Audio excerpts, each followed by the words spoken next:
Hey guys, Hello. we are Back.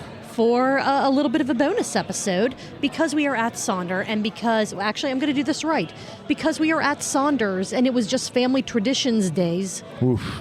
We, Sorry, Danny. and just like everyone just like their heads just exploded. Yeah. We decided to get a flight of some of the Family Tradition variants that are on tap still.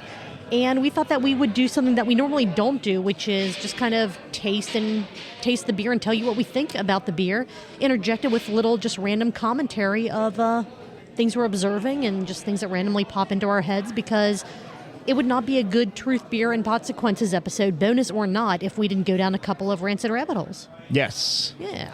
Yes, that's exactly it. So, Marco, what are we going to be trying tonight? Well, Julia, Well, Marco. we're going to have Family Tradition Base from 2022. All right. Family Tradition Base 2023. I'm excited to see the difference. Or taste the Family difference. Tradition Hazelnut from That's 2023. And that's the hazelnut cinnamon coffee. That was 2022. That was last year. Yes, Excuse me. yes. 2022. And then base barley wine from this year. 23. Correct. Yes. So 2 of this year's And 2 of last and 2 year. of last year's. Yeah. Yeah. So that I never do this. I never, ever do this. They get confirmation on the absence of lactose on these beers. So excited about that. And Yes. also, thank you, Danny, for checking in and letting Marco know you should not die if you drink these. yes, that's exciting. If he does, Danny, I'm coming for you, and I am forcing you to be the next full-time co-host of Truth, Beer, and Consequences. Because we know you have all kinds of time to do that. Oh yeah, he's not busy at all. That guy. No, definitely not. So I never do this, and of course, in just trying to, with our efforts and trying to be somewhat responsible, these are tasters, and we are splitting Correct. the tasters. Correct. So don't anybody lose their fucking minds. We don't have. We're not know. each drinking a pint of anywhere from 11 or to 10 ounces 37% of- beer. No. 10 no, ounces of 4 different beers. Right. No, it's so. Nope. Good, just calm down, people. Yeah. Julia, where do you want to start? I think we should start with the 2 bases Yeah. to kind of compare Well, the those. base, yeah. And then move into a base with a variant in it, and then move on to a barley wine, Okay. which is basically completely different from Yeah. the first 3. So even though we have water, our palates could be just completely wrecked depending on how we possible. do this. So we make it to the barley wine and go, it all tastes the same, which is entirely not true, but depending on how we do this, we'll figure it out. Yeah. I'm sure it'll be great. We didn't really plan out. Do we each want to take one of the bases and try those and then just swap? That's what I thought. Okay, all right. Which one do you want to grab first? 23 Whichever or 22? one, whichever one you don't grab first, I will grab 22 first because that's Okay. closest to me. and then I'll take 23. All right. So that's how we have that. We have the I love these taster glasses. I They're think great. they're a great shape. I think they're easy to hold. The outside's covered in Family Tradition, which, is fine.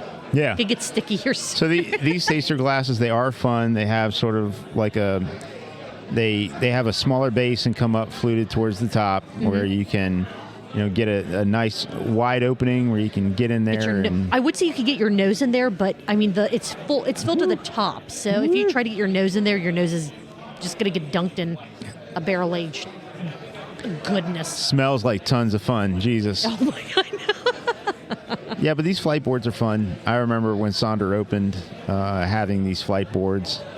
A variation of these flight boards, because I think these are wider than the originals. I think the you're right. originals, they had a little bit of trouble fitting the 4 tasters into the Well, flight and they didn't board. have the Sonder logo in the bottom of where the cups sit, the cup holes. I know that that could go any number of ways saying that, but Oh my God, I know. Well, I know for mine. this is So so the- good. And I'm trained. Are you a Cicerone? Cicerone? No, a Rice-A-Roni? chicharron. Are you the San Francisco treat? Yes, that was also one of my nicknames in high school. Oh, wow. But I've trained my palate and my mind to understand that anything that has this level of sweetness is a danger for me. It's That's I fair. can't, and so to actually have a taste of this, I mean, immediately alarms go off in my head where you should not be drinking this. This is not a good thing, and that has nothing to do with the alcohol. It just has to do with the sweetness of the right. of the drink. It makes you think this has got to have lactose or something in it to make it as kind of thick and creamy as it is here. Yeah, let's go ahead and switch, and then I'll give my thoughts after I have a taste of.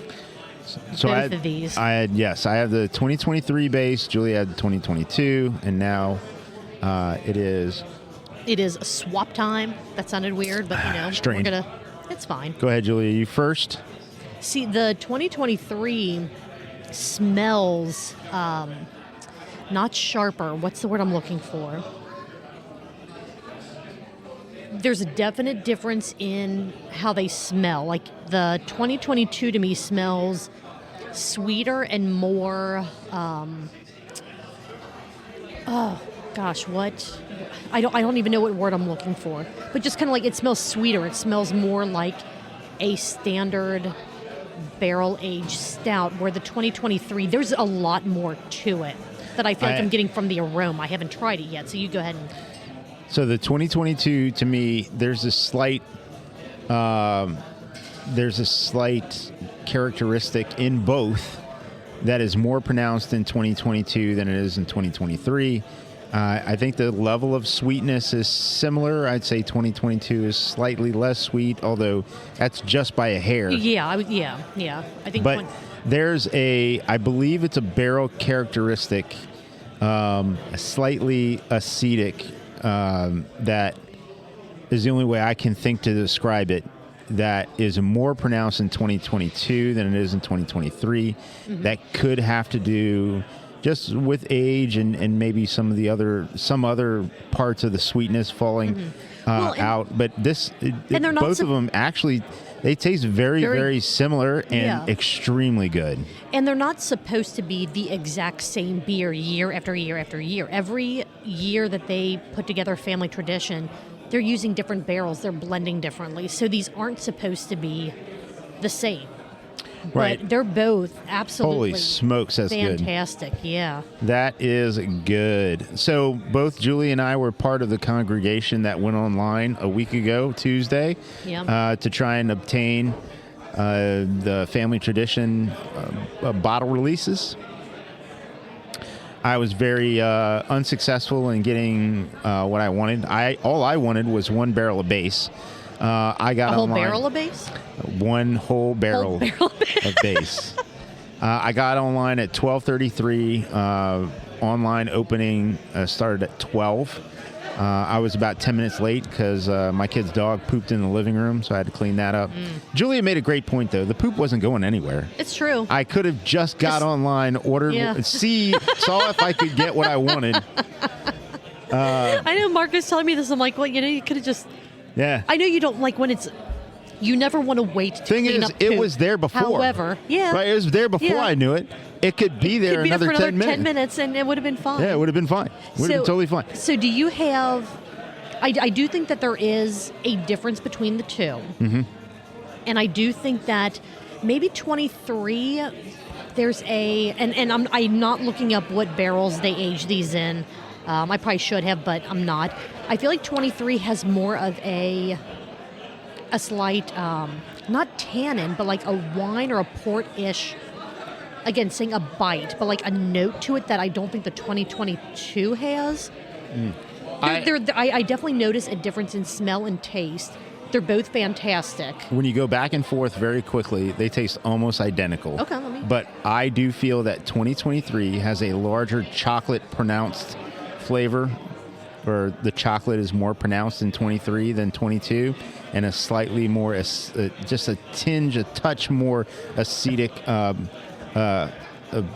back end to the 2022. However, that could just be my mind playing tricks on me. But they taste phenomenal. They taste like just an absolutely dangerously good time, which also brings me back to the Sonder stories when they're talking about different experiences. And I am recalling where Danny was playing kickball and was had a good time playing kickball and was having some drinks with his kickball buddies, and then had more beer later on in the evening, and then woke up the next day just not understanding why he felt so out of sorts, to look in the garbage later on that morning to find out that he domed a whole family tradition.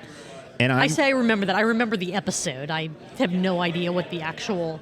And I'm just thinking, like, I mean, the day is going to come where I do that too, but I'm thinking, like, this is scary how, just number one, how delicious, how...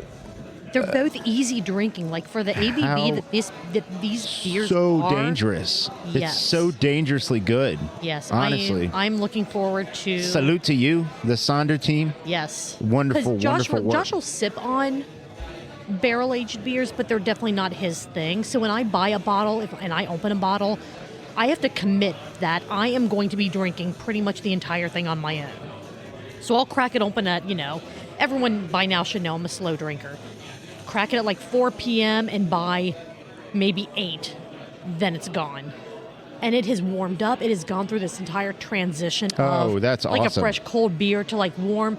And I mean, sometimes I'm having a good night. Other times it's like, I probably shouldn't go out and do anything right now, but it's been extended through enough time that I could just enjoy everything that these beers have to offer. That's awesome. And I don't do really any of that because I don't keep beer.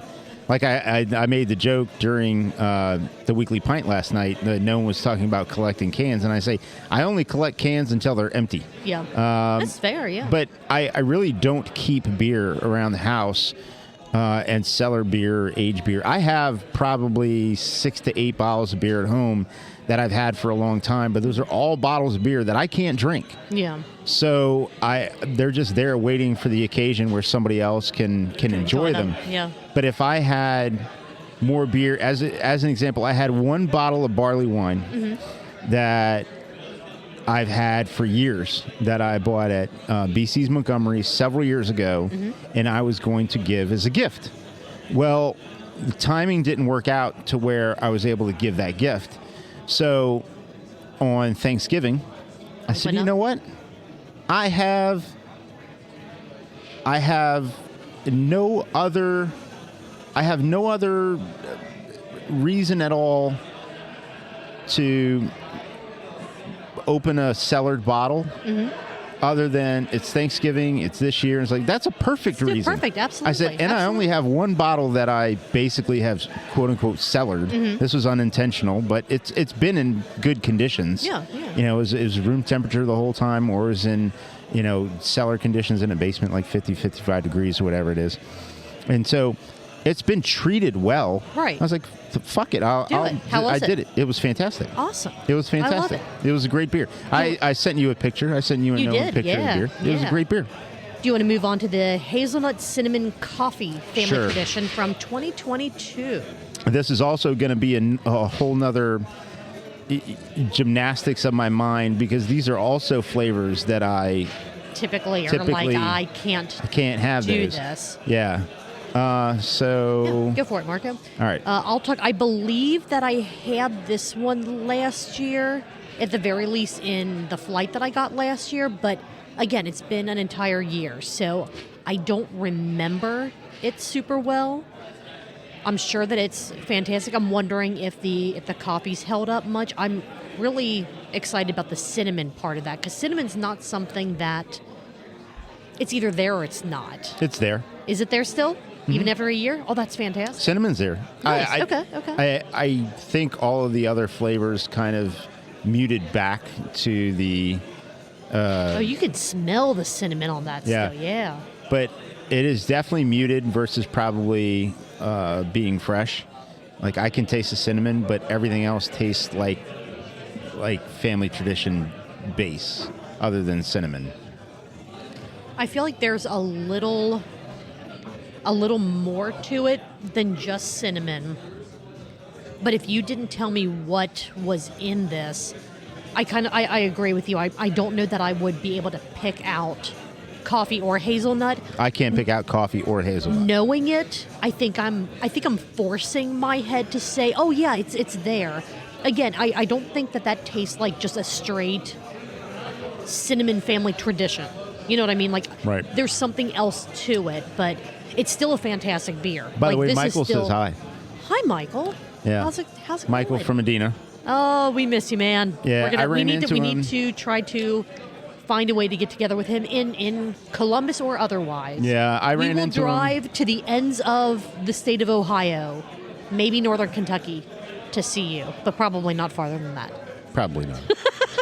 But yeah, I ran into him at Wandering Monsters. Yeah. And that was fun. He invited us to the, was it Weldworks collab? Mm-hmm. Yep. And first time I'd been to Wandering Monsters, Rachel was game for going. So I was like, hey, that's really cool. Yeah, I wanted to go. There were just some family stuff that I had to deal with, so I was like, if I can go, it's going to be a last minute thing, and just wasn't able to make it work. It was the Friday before Thanksgiving week. Yeah. So essentially a week from that day was Black Friday. Right. And so there's a lot going on then, and Rachel, I talked to her about it, and she's like, yeah, I'd like to go. And I was like, all right, cool. Felt like we were driving forever. It's Anderson, so... Yeah. At least, so you don't have to cross into... Do you have to cross into northern Kentucky to get there? No. Because we will. So when Josh and I go, we'll be going 275 into Kentucky and then back across. Like that No, whole, I don't. 471 whole little thing. No, from where I live, no, we didn't have to go into Kentucky. Okay. But it was still a haul. Friday night, Wellworks collab. The place was hopping. Nice. I mean, it was busy. Nice. All the duck pin bowling lanes all full. The duck pin lanes were full. Oh, that's fantastic. People were having a great time. Oh, what was cool too is it was clearly it was set up like a beer hall, right? Mm-hmm. There were just a lot of long tables and stuff, but there were also some spaces where there were some sofas and coffee tables where people could just sit and chill or eat in a little bit more relaxed of a setting versus a table and chairs. But yeah, it was hopping. That's so cool. I'm sad that I miss it, but I'm glad that you got to go, because I know that you've had to miss a couple other things due to other pre-scheduled events and all that. So I'm really excited that you were able to go and have a good time there and talk to Michael. And it was fun. That was great. It was fun. It was fun. Catching up with Michael was cool. Wish I could have spent more time catching up with him, but he's there. He's a busy dude, yeah. Well, he was there working. Yeah, so, that's what I mean, right? I mean, it's not like he was just there, hey, let's get together and socialize. It's right. I want to hang out with you guys, but I'm still working. I still have a job to do tonight. Yeah. That was cool. I'm glad Rachel wanted to do that. Yeah. It was a neat space. I like taking in the space. I feel there needs to be more duck pin bowling around the greater Cincinnati area. I know that from here where we sit at Sonder, there's going to be at least the announcement was that 50 West is going in right down the street, and in that same in their complex is going to be Pins Mechanical. Nice. So very nice. That should be very nice. Cool. That should be fun. Do you want to bust into that barley wine? We're Last one that we have? All right. Bust into the barley wine. Busting into the barley wine. So this is the 2023 base barley wine. They did barley wine and then a chocolate banana something. Wasn't there a third? It was banana cacao. Cacao. Okay.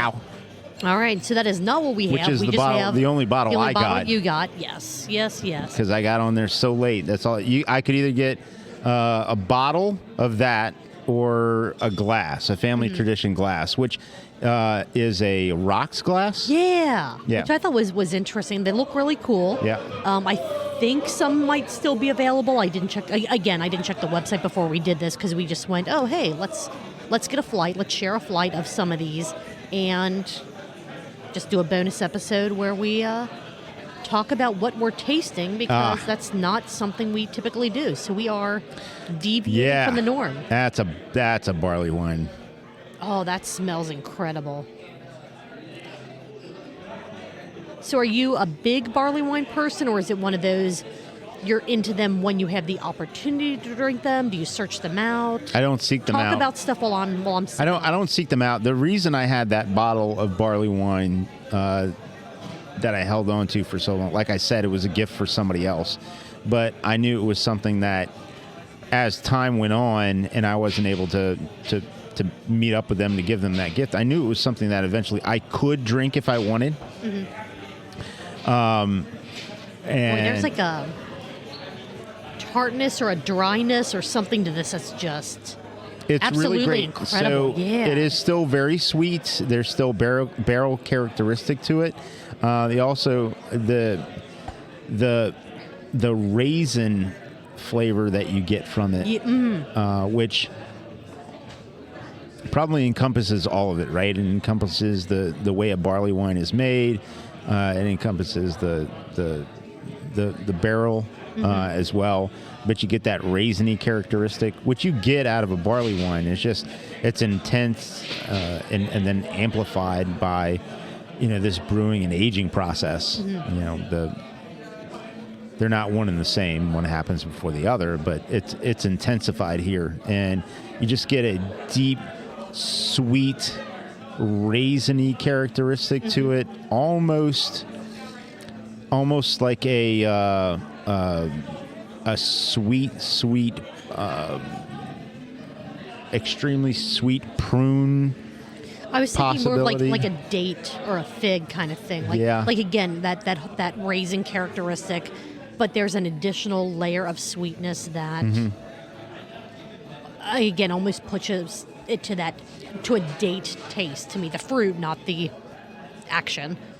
In case anyone's like, what the hell is she talking about? What the hell are you talking about? Exactly.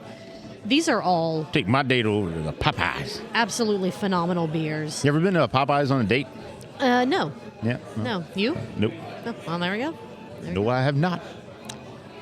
To this point in my life, no, I have not. Keep it that way. Okay. I'm so glad that we did this. Yeah. Oh, Jesus. Because Family Traidtion is done so incredibly well. I mean, I think they were completely sold out of all the bottles, like you said, within 45 minutes maybe. 45 minutes? Well, no, because, I mean, you said you logged in at 33, yeah. and there were still a single variant left. Correct. So they weren't completely sold out. That's true. I'm curious. I know that on the Family Traidtion episode of Sonder Stories, episode 101, they were talking about each different variant and then their thoughts on what do you think is going to sell out first. I would love to know, maybe in like a tiny 5 to 10 minute bonus Sonder Stories episode. Takes them longer to set up all those damn mics. Yeah, you know what I'm saying, though. But like, were they right? Did things sell out in the order that they thought they would, or were there any surprises on what went before something else? Yeah, I like that. I like that as an idea, for sure. Yeah. Or they can come on to our podcast where we already have mics set up and let us know. In fairness to Sonder, we did invite Danny to be on the podcast. He just was enjoying some personal time, some PTO time, and so that didn't happen this time. Although we'll have Danny back. He was on our pod this year. It's true. This calendar year. Yeah. So, always a fantastic time. Yes. And we just got together with him a couple weeks ago when we were on the Oktoberfest quest, finally. Yes, which finally. By the way, I ran into Jackie and Aaron, who Jackie works over at Mad Tree, and saw us there that night and waved and said hi. Hi, Jackie. Hi, Jackie. Yeah, her and Aaron are fun. Also, full disclosure, people, we ran into Todd today. We did. Todd was up here at Sonder. Always love seeing him. He is probably the friendliest, warmest guy that you will ever meet. And he wore sleeves. He had sleeves on. I almost didn't recognize him. Well, it's just snowing this morning, Julia. Yeah, but it's Todd. I know. Todd doesn't wear sleeves. Yeah. He's got, for him, it's always sun's out, guns out. True that. Because he is a ray of sunshine. Yeah. I mean, are you ever in a bad mood when you're around Todd? Not to this point. Right, No, right, no, exactly, not ever exactly. in the history of me knowing Todd. Exactly. Have I ever been in a bad mood around Todd? For those of you who don't know, Todd's a bartender at Higher Gravity Summit Park, and so he and I we didn't work too many shifts together, although we were there at the same time, sometimes overlapping shifts, or sometimes he would open, I would close, or whatever it was. But it was always great to see Todd, and so great to see him and his girlfriend and his friend here today, at Sonder, and so that was a good time. Yeah. Any other closing notes about Sonder, Family Tradition? Anything at all that we just talked about for the last 25 minutes before we wrap up this bonus episode? It's just, I mention it all the time where I can't have a lot of beers because I don't know what's in them. Mm-hmm. And to know that I can have these beers opens up the opportunity for me to enjoy these along with, anybody, everybody, and sometimes just myself. But this is the kind of beer experience that, in a way, brought me into beer. Mm-hmm. Was appreciating beer for not just something that is always needing to be sessionable, but also something that is of true craftsmanship and quality, and can be presented as something to have on a special occasion, any occasion, or for no occasion at all.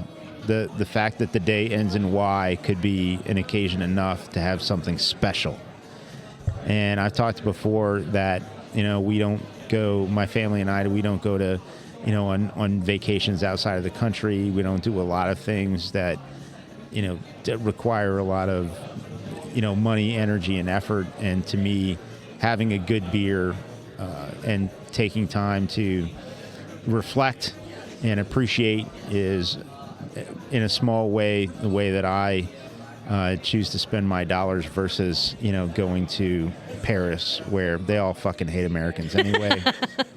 And so this just brings me to that place where it's like, yeah, This is good. This is good. This is good. Awesome. Well, guys, if you liked this, please be sure to like, follow, subscribe, share, all the things that you know to do. Truth, Beer, and Podsequences is our parent podcast. It is what we love to do. We love to listen to all the Cincinnati craft beer media that's out there and then tell our version of how that went every single week to you guys. We also have a sister podcast, Cincy Beer Events, where we let you know all of the upcoming Cincinnati craft beer events, such as like painting events and artist markets and craft vendors that are showing up at breweries. Cincy Beer Events, it's a good time. Check that out to find out what you need to be doing and when you need to be doing it. We're truthbeerpod.com. All the links to everything, every way to support us, from Patreon to our email address, is there. Marco, thank you so much for being willing to share this flight with me. What do you say we go out on a cheers with the base? Cheers. Cheers, Marco. We will see you guys very, very soon. Bye.